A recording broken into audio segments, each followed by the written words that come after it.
for 9/11 and 26/11. Pakistan has long been the sanctuary for terror. Pakistan's own leaders have publicly acknowledged the deadly alliance between Pakistani state and terrorists. It's the time the world woke up, took notice of what exactly has happened and stopped pretending that this is just a matter of coincidence. Let's break this down with some of the biggest faces, well, terrorists, and where are you going to find them? Of course, in Pakistan. First on your screens is Osama bin Laden, the mastermind behind the deadliest terror attack that took place on American soil. What was it? The 9/11. He is the poster boy of the 9/11 terror attack that took place. Bin Laden, the architect. Pakistan not only turned a blind eye but gave him a sanctuary. He wasn't hiding in the mountains. He was living in plain sight, protected by the Pakistani military, the ISI. And despite knowing this, the Pakistani government continued to play, well, guess what? The victim card. Next, let's talk about Khalid Sheikh Mohammed, Al-Qaeda terrorist and another 9/11 mastermind. Not only was he a Pakistani guest, but he was captured in Pakistan's city of Rawalpindi. Now, how does a man who happens to be one of the world's most wanted terrorists, end up right under the nose of the Pakistani military? Well, the answer is clear, viewers. It's because Pakistani state and government was complicit. They allowed him to walk freely. Next, I'm going to talk about Abu Zubaydah, Al-Qaeda's mastermind and, well, gatekeeper. He was one of the highest ranking members of Al-Qaeda, a key figure behind 9/11 attacks. And he was not some random foot soldier.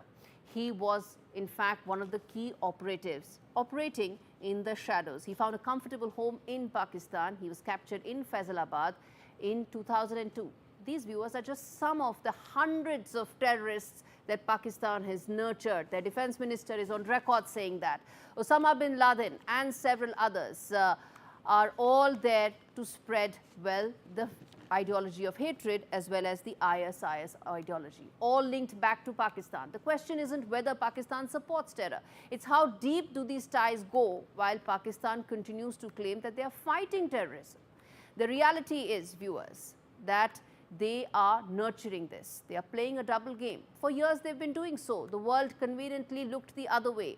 But is it now time? Isn't it time to now call out what is happening in Pakistan, playing this dangerous game where they are sponsoring terrorists on one end and continuing to play the victim card? And that's the fault line we are exposing right here. And let's get deeper into this dangerous alliance and what's at stake for the world.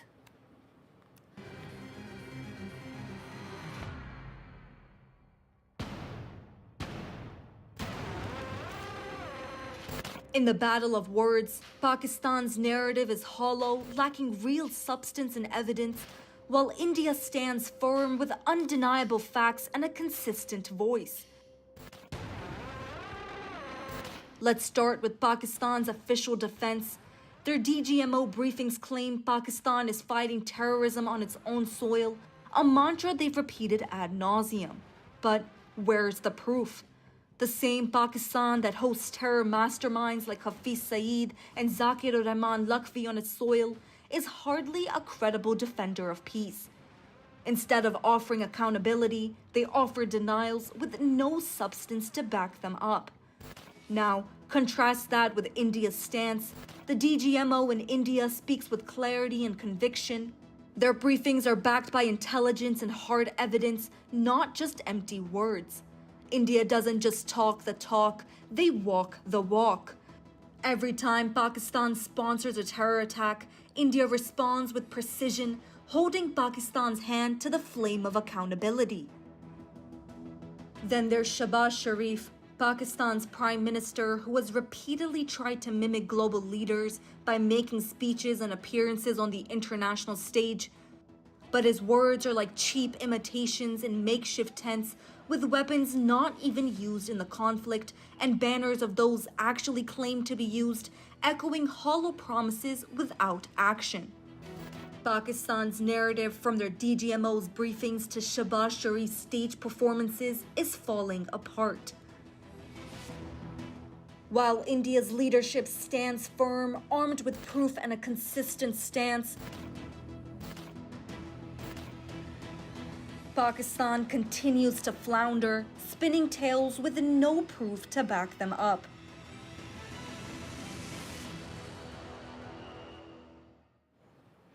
So before going into this report, viewers, I want you to talk about what is it that you just saw. We earlier talked about the Pakistani terror factory, which in fact led to Operation Sindoor. India changed the paradigm, its response to terror. But what happened as India pounded Pakistani air bases? Well, all that came out from Pakistan's side was the propaganda and fake narrative. The stark contrast between India's mature response and Pakistan's propaganda is what this report explained to you in great detail. And I'm now going to get my colleague Shiv Arur to talk more about the India narrative and how India is looking to up the game even further. Shiv, you've been covering every aspect of this story, and as we speak today, in India, we are having domestic constituents fighting over facts on ground. How do we deal with that? The good news, of course, is that India's game right now is predicated on 216 high-resolution images of what Operation Sindoor really created in Pakistan. They are undisputed. These are global images. These are not Indian images. And therefore, everything stems from undeniable proof of what India managed to destroy in Pakistan. That's layer number one. Layer number two is the fact that Pakistan, as you rightly pointed out, its only weapon after having failed to hit India with most of its munitions and drones and missiles, etc., has been launching barrage after barrage of misinformation, propaganda, fake news, which are easily busted. They've been busted even by their own newspapers. They've been busted by, friendly media in the West like Washington Post and New York Times. They've been busted even by some Chinese outlets. So it's that bad. That's how bad the misinformation is. Point number three, the third layer to talk about is Pakistan has hilariously come out with a dossier this time of proof of what they've actually managed to do. A historic milestone in my view, Gaurie, because this is actually the first time you're hearing about not India, but Pakistan, putting together a dossier of proof because they're running around, trying to prove what they actually did and what India supposedly did not do. Right on top of this, like the icing on the cake really, is India's External Affairs Minister, who's going to be heading out into the world. He's going to Western Europe initially to brief countries about what India has done. Vikram Misri, the Foreign Secretary, who's also been facing the nation and answering many of those questions in the run-up to Operation Sindoor and during it, is briefing the Parliament panel before those MPs head out to different parts of the world to share details of the Modi doctrine, as it were, and new rules of engagement with Pakistan. So this is a country that sees only misinformation and fake news as its weapon, given that its most advanced weaponry, all of it China supplied, has been completely exposed. The efficacy and efficiency of these weapons have been laid bare, and that's why Ishaq Dar, the Foreign Minister of Pakistan, has been summoned to China as well. Indeed, we leave it there. Shiv, appreciate you joining us on Faultlines today as we decode Pakistan's terror factory, the propaganda machinery, all of which has completely failed. Well, viewers, when the bombs fell, the world watched. But behind the headlines, there is in fact a deeper story. A story of Pakistan's continued terror sanctuaries, a false narrative, and a global multilateral aid agency ecosystem that continues to fund the terror factories. Pakistan's narrative was built on shaky ground. It was exposed the moment the world questioned their evidence, their satellite images, all of which failed them miserably. And yet the media circus continued. Pakistan's PR machinery, in fact, also tried to push forth the same propaganda. False, ineffective, and the world refused to buy any of it. But now, in a desperate attempt to maintain more relevance on the global stage, they are mimicking India once again. India has formed teams that will now reach out to all global powers, explain what exactly happened, backed by facts, remember, which are on India's side, whether it is the satellite imagery or whether it's the other details which tell what exactly happened in Operation Sindoor and what is the best that Pakistan can come back with. Well, mimicry coming up with its own set of delegations. But what exactly will they say? The truth is not on their side. But what they do have are those terror factories that are still functioning, and it's up to the world to ensure that those factories need to end. Because terror, remember, is not just a plague that is impacting India, it is impacting the world. And that, in fact, is something that one of the questions that we are putting forth, besides, of course, asking that why exactly Pakistan had to ask for a ceasefire when, according to its own fake machinery, it was on the winning side. Well, viewers, on that note, We're going to slip into a very short break. We come back on the other side and talk more about the second fault line, and that runs through Russia, Ukraine. Stay with us.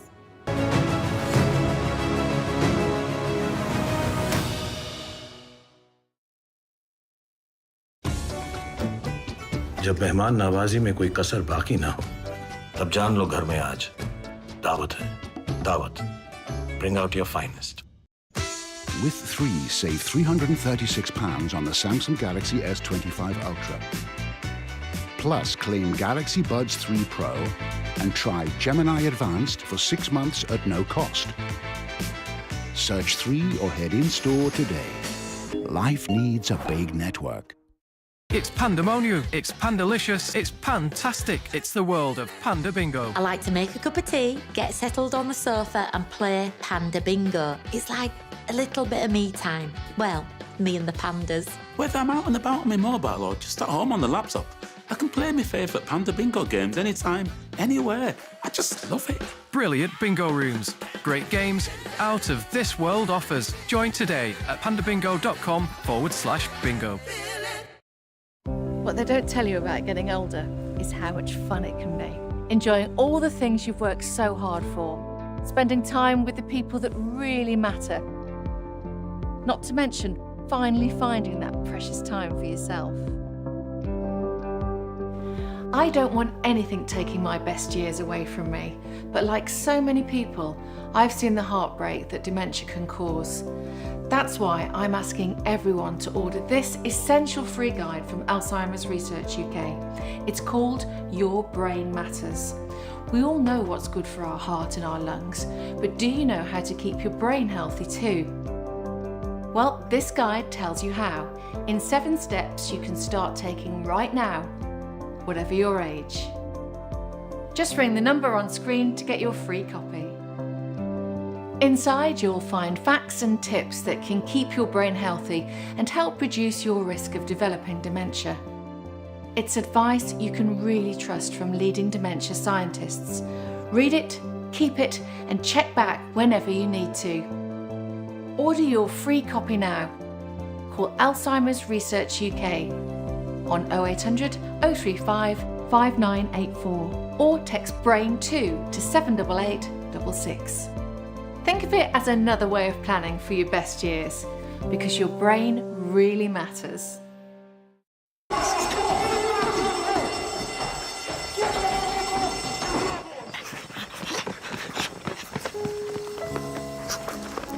What's wrong with the car? It's okay, lads. I'm with the AA. Ah? Bombay mix. Because the AA has more expert patrols across the country, you'll be back on the road in no time. No wonder more people choose the AA. Join today.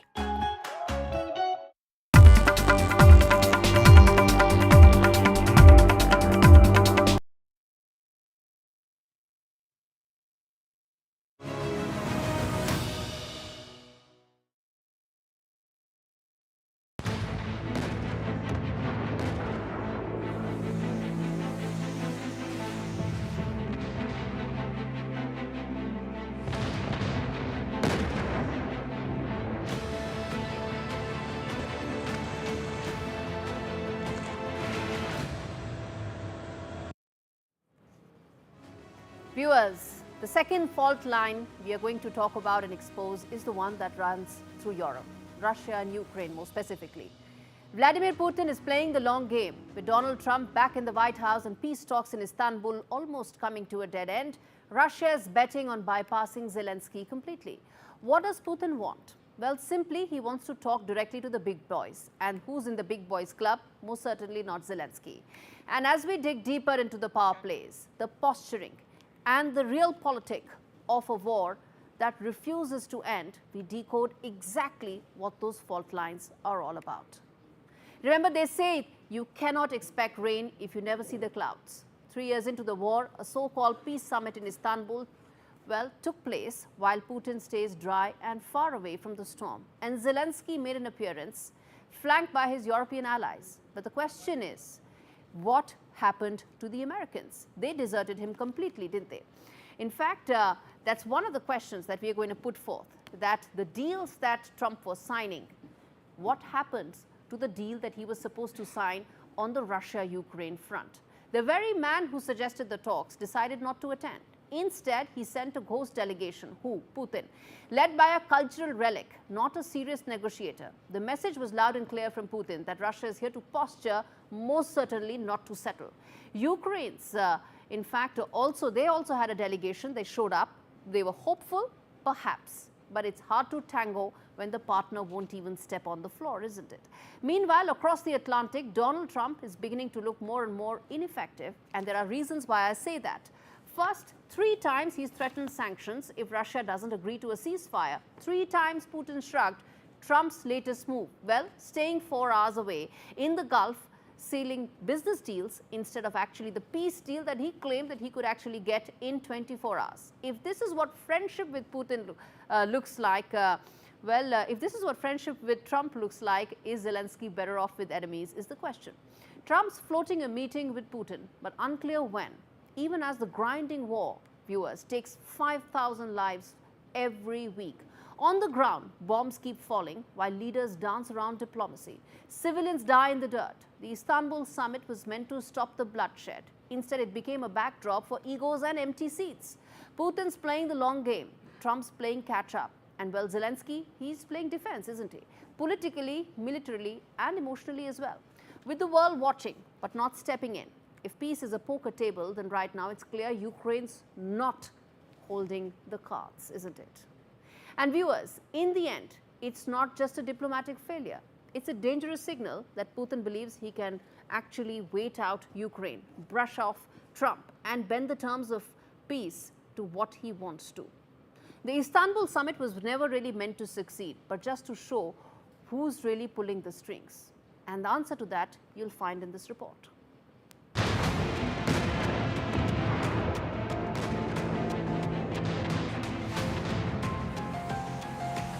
Я очікую, хто прибуде від Росії.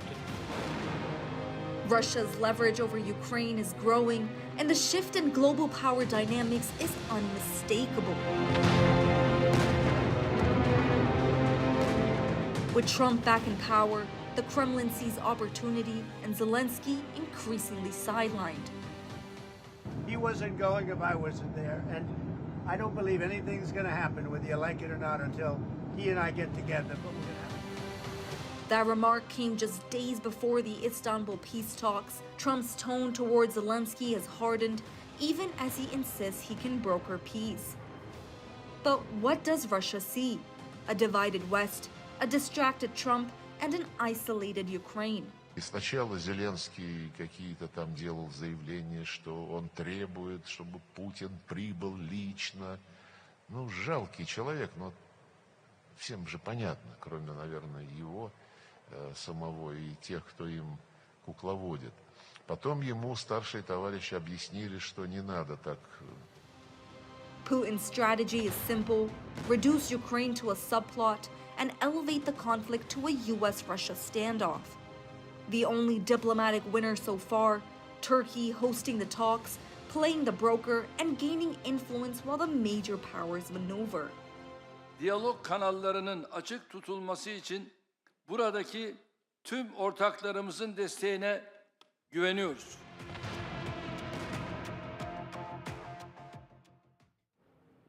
With Donald Trump pushing for a bilateral summit and Putin refusing to meet anyone but him, Ukraine risks becoming a footnote in its own war. And if that happens, Russia will have already won without conceding a single inch, or at least that is what it looks like. And to talk more on that, I'm joined by, in fact, Ms. Dasha joining us live from Moscow to understand what's really at play. Ms. Dasha, there's an important phone call that will take place between Donald Trump and Vladimir Putin.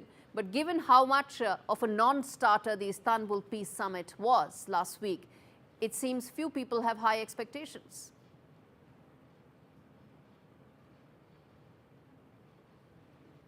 Well, we do know that this phone conversation is expected to focus on the Ukrainian settlement, and the Russian side has been repeatedly saying that what they want to see at this stage is the implementation of the arrangements that have been reached in Istanbul, and that is the swap of 1,000 prisoners of war on each side, as well as the detailed vision of how the sides see the ceasefire being implemented, and that is expected to bring the sides to the next stage. And in this conversation between Trump and Putin, indeed, they are expected to talk about ceasefire primarily and the wider settlement of this conflict, as Moscow has been insisting they don't want to see the 30-day ceasefire to be introduced without the promise of the halt in military supplies to Ukraine, because Moscow believes it holds the upper hand on the battlefield, and any halt in the fighting would change that disposition of powers, giving Ukraine an advantage and the opportunity to have respite during those 30 days, as well as to regroup, remobilize, and accumulate more weapons. So from the Russian perspective, the expectation from this phone conversation is that the American side will understand what Moscow describes as the root causes of this conflict, and the Russian president has earlier been saying that Moscow respects the US national interests and expects the US to respect Russian national interests as well. The fact that most European allies immediately are seeking a 30-day ceasefire, how do you see that having an important aspect in terms of Mr. Trump even threatening possible sanctions if Mr. Putin doesn't agree?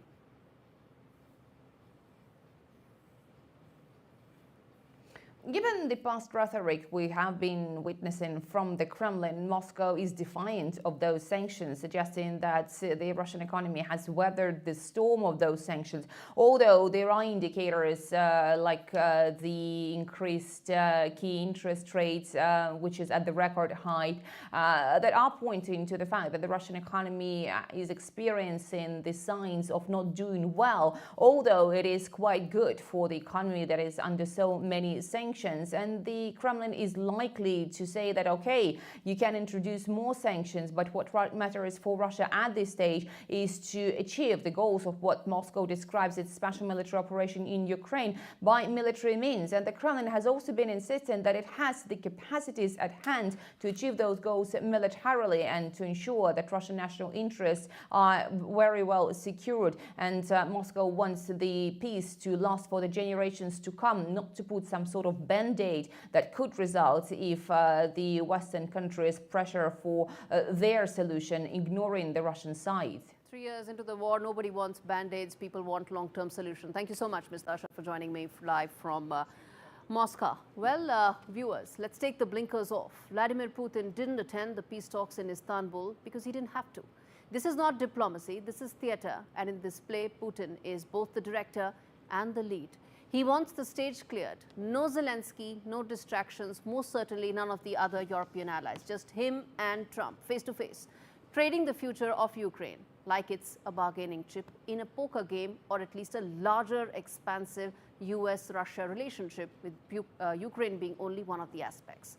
As for Trump, well, some would say he's actually playing into it, tweeting about ceasefires, threatening sanctions, but never following through.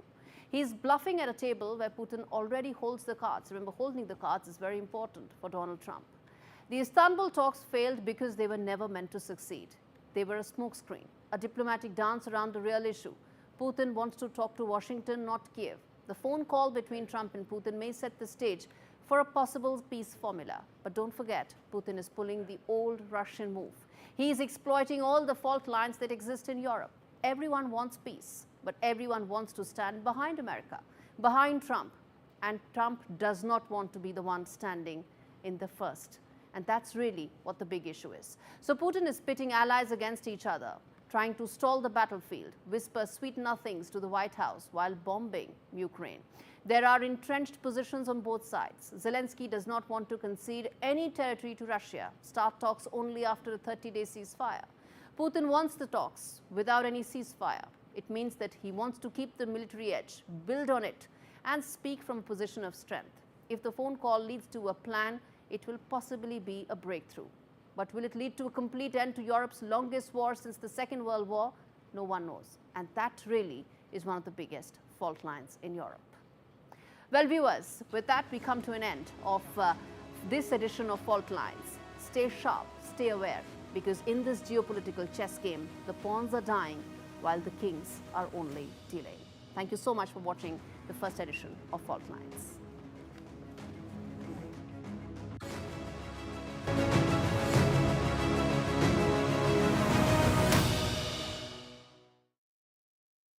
When I woke up, they said, Alyssa, you've got leukemia. We found out that the chemo wasn't working. So at that point, it was like, I'm gonna die. My consultant was looking for these clinical trials, and she found this one at Great Ormond Street. I'm cancer-free now. Curing Alyssa was a world first, but cancer is still the biggest killer of children in the UK.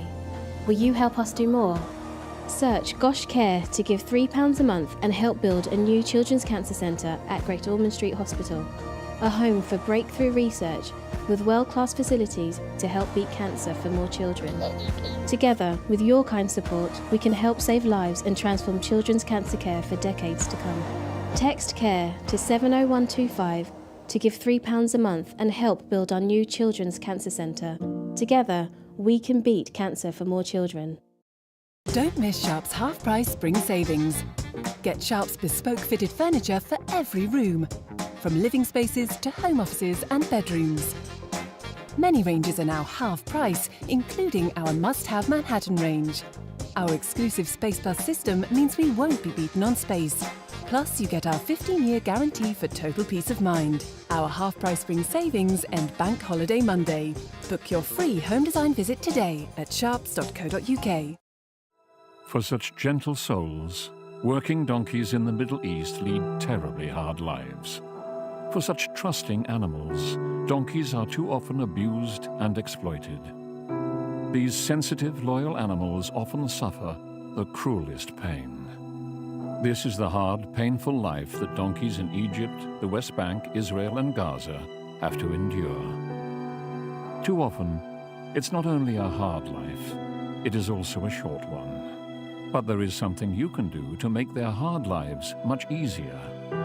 Please call Safe Haven for Donkeys on 0800 144 5802 or go online and give a life-saving gift of just £2 a month. Safe Haven for Donkeys is dedicated to transforming lives in the region. Your gift means our mobile vet clinics can provide emergency treatment for injured donkeys. We heal wounds and ensure donkeys aren't suffering. We also work with local communities, helping them to look after and cherish their donkeys. You'll help make sure there's always a place at our sanctuaries for abandoned and abused donkeys who have nowhere else to turn. Please call 0800 144 5802, text SAFE4 to 84902, go online or scan the QR code and give just £2 a month and help change a donkey's life today. This summer, take on the 1 Million Step Challenge for Diabetes UK.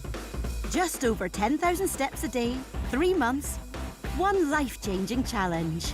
Step for a happier, healthier you. Step for your loved ones. Step for everyone affected by diabetes. From the 1st of July, pound the pavement.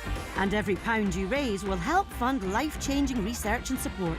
Because when you move, we move for everyone living with diabetes. So sign up for the 1 Million Step Challenge. Just search Step for Diabetes and take that life-changing first step today.